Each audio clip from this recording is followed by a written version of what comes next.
Oke, nah di sini klik yang ini.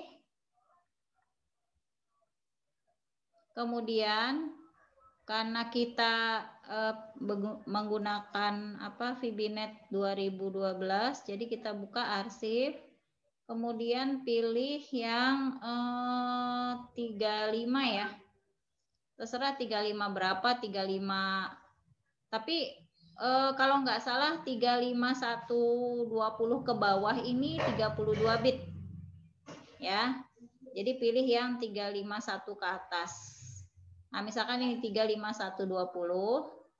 Kemudian laptopnya perhatikan kamu pakai yang 32 atau 64 ya.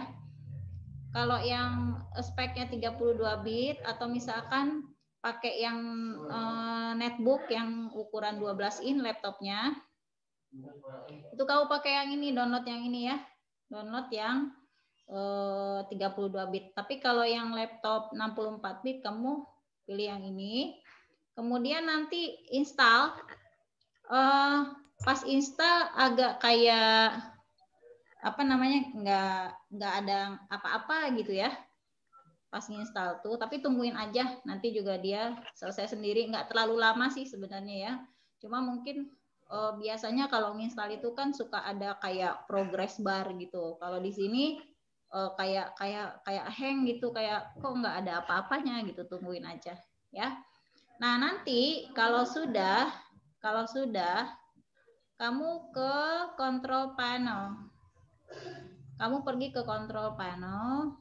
Nah, di sini saya akan buka control panel.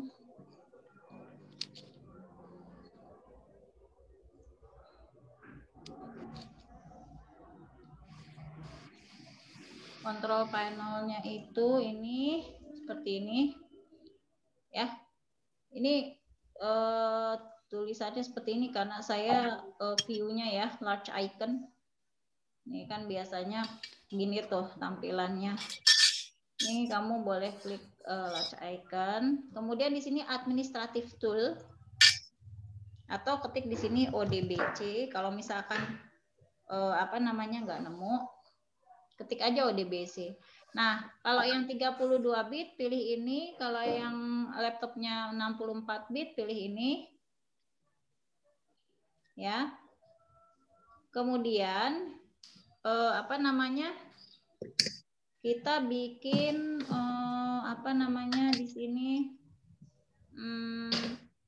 koneksi ya, klik add.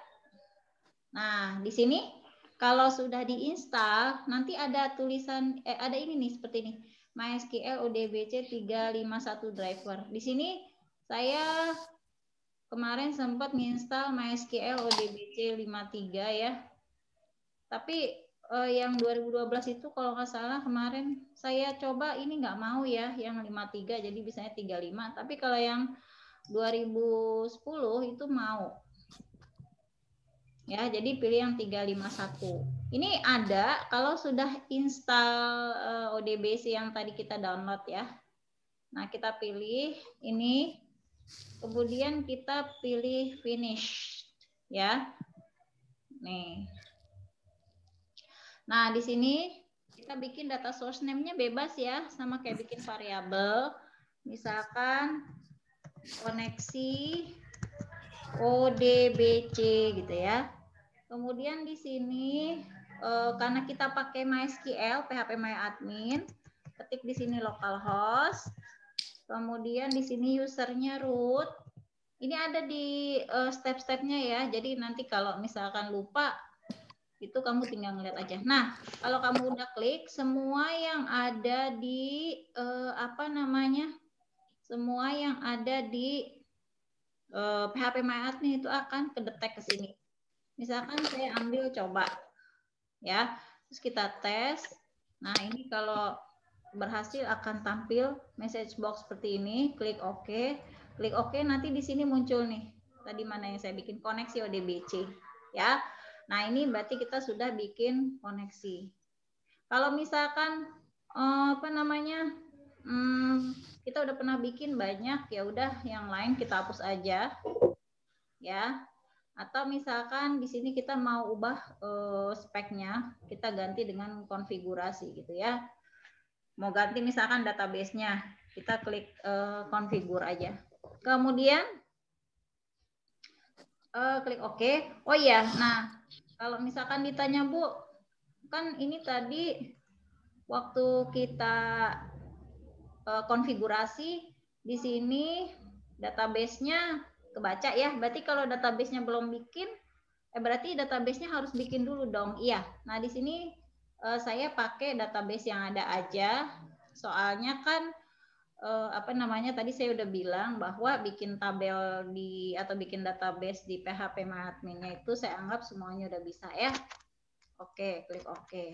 Nah, baru nanti ini udah selesai, berarti baru kita masuk ke apa namanya, ke ini VB-nya ya, ke VB-nya. Kemudian pilih file, new project ya. Ini juga karena kamu semua udah dapet apa namanya, udah dapet materi tentang VB 1-nya, jadi saya anggap untuk open project, open file, saving file, buka form baru atau nambah form baru, dan semua tools-nya sudah saya anggap paham ya. Kita buka Windows Form Application, kemudian di sini kita mengambil sebuah tool. Nih.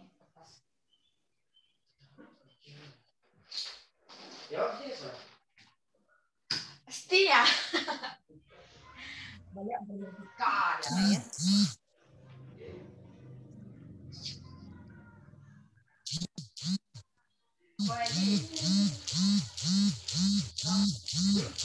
Nah ini kita ambil toolbox-nya itu data grid view ya. Nah ini di sini.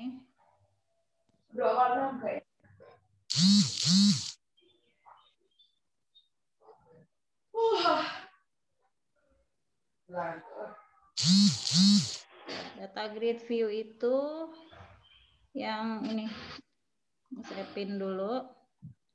Data grid view adanya di bawah atau ketik aja sini. Data. Klik data. Grid view. Nah, ini dia. Ambil.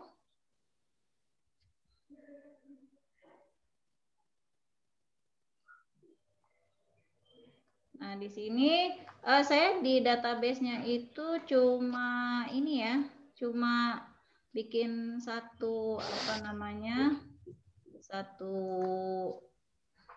kolom. Namanya misalkan di sini saya bikin coba, saya pakai coba aja ya. Pakai apa namanya, database yang sudah ada. Di sini namanya coba, kemudian saya tuh di dalam database coba itu ada tabel cobi. Nih, coba cobi. Kemudian kalau kita lihat strukturnya di sini saya cuma punya satu kolom aja gitu ya. Biar cepet aja sih, tadinya ini buat demo memang. Nah, kemudian kalau kamu sudah bikin sebuah database, kemudian ada tabelnya, kalau kamu misalkan mau coba tabelnya dengan banyak apa namanya, banyak kolom, silahkan. Di sini saya cuma punya satu apa namanya, satu kolom yaitu nama. Nah, kemudian diisi datanya, diisi. Saya ngisi apa namanya, satu data. Datanya isinya di sini. Oh, ini ya, nggak di share ya, maaf. Nah, ini dia. Nah, ini maksud saya. Nah, ini saya di sini punya database namanya coba, tabelnya cobi, kemudian cuma satu datanya ya. Kemudian di sini maksud saya cuma satu kolomnya, datanya juga cuma satu. Di sini saya inputkan sebuah data yaitu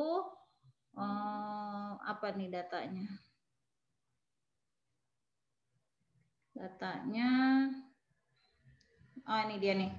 Nah, isinya 752501 nih namanya ceritanya misalkan ya. Oke, nah sekarang kita mau tampilkan ini di VB. Di VB. Tadi kan kita udah bikin koneksi ya. Nah, nanti akan tampil di sini. Kemudian, kamu tinggal double klik area formnya. Lalu, yang ada di apa namanya PowerPoint-nya ya. Mana PowerPoint-nya nih? Yang ada di PowerPoint-nya silakan di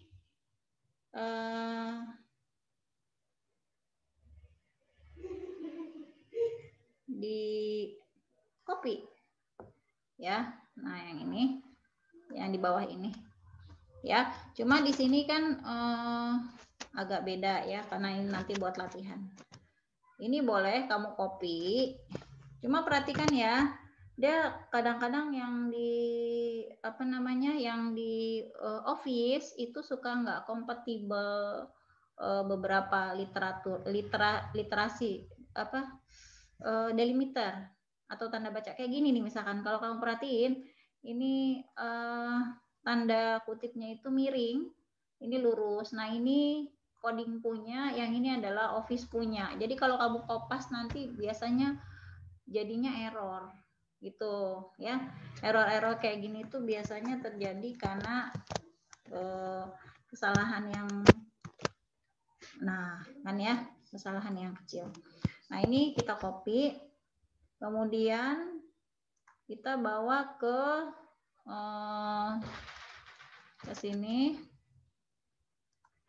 ke sini ya. Nah, ini terserah mau kamu copy langsung atau enggak. Soalnya gini, kadang kalau misalkan ada kesalahan, ini kehapus, desainnya juga jadi hilang ya. Tuh, kayak gini, desainnya juga jadi hilang. Gitu. Jadi di sininya, ini saya klik langsung karena biar nggak bolak-balik aja ya. Tapi kalau kamu nanti harus hati-hati kalau misalkan kopas, perhatikan posisinya. Kalau enggak nanti kerangkanya hilang. Nah, ini kan ada di sini. Nah, ini form satunya kan kita udah punya di sini, berarti ini dihapus aja. Oh. Nah, ini adanya di bawah public class sebelum private sub form 1. Berarti naruhnya di sini. Jangan salah naruh, nanti dia apa namanya? Desainnya hilang. Kalau desainnya hilang kamu bingung. Kemudian ini ada lagi di bawah private sub form 1. Nah, berarti di sini kan ya naruhnya. Nih. Tapi kalau misalkan benar ininya, apa namanya, ngopinya atau teksnya nggak ada yang salah, itu biasanya kalau kita copy semua nggak masalah sih ya. Nah, ini misalkan kita taruh sini. Tuh. Nah, ini kan yang tadi kopian kita dari PowerPoint, ini kita hapus aja. Nah, ya, udah kita copy. Nah, kemudian ini data grid view itu kita apa namanya? Kita ganti dengan name-nya dengan mana dia? Nah, ini dia. DGV ya. Enggak juga nggak apa-apa sih. Tuh. Enggak juga nggak apa-apa, tapi nanti ngaruh ke coding. Saya rasa semuanya sudah paham ya. Oke, kalau sudah, sekarang kita lihat codingnya. Tadi kan kita pakai database-nya namanya coba ya. Nah, ini berarti kita ganti coba. Kemudian tabelnya namanya cobi. Kemudian di sini juga tabelnya namanya cobi. Kemudian di sini tabelnya namanya cobi. Ya, bismillah nih, mudah-mudahan langsung jalan.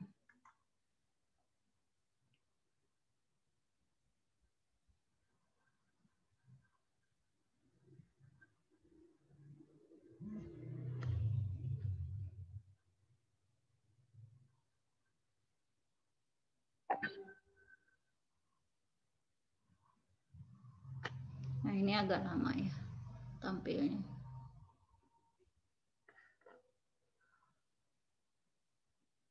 Nah, ini dia ya. Oke, sudah berhasil. Nah, ini